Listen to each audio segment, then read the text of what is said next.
Jacob Lowenthal dreamed of going to sleepaway camp, but his parents couldn't afford to send him. One summer, a particular camp gave them a generous scholarship, and Jacob's dream was finally going to come true.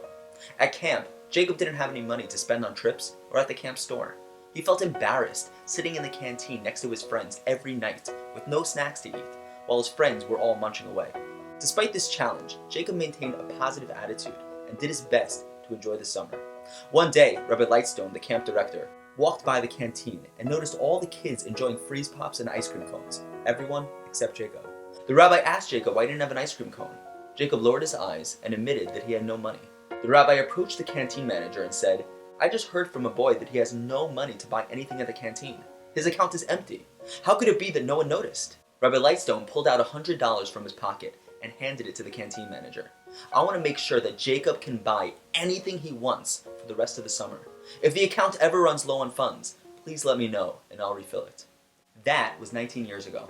Jacob Lowenthal is now a successful real estate mogul in New York and was meeting with a Jewish investor from Italy. In casual conversation, the Italian investor admitted that he knew very little about his Jewish heritage and wasn't familiar with any Jewish organizations or institutions, except for one. He went on to mention the camp that Jacob attended that one summer as a child. Jacob was shocked.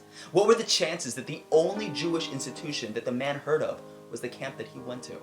Jacob told the Italian Jew about his experience there, how difficult it was not to be able to have what everyone else had, and how Rabbi Lightstone paid for him and saved him from further embarrassment. Jacob was visibly moved, recalling how it felt to have someone care enough to help him during a difficult time.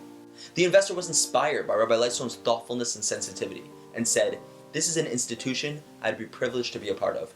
A week later, the camp received a check for $500,000. We're often surrounded by friends, neighbors, or even complete strangers who have less than we do.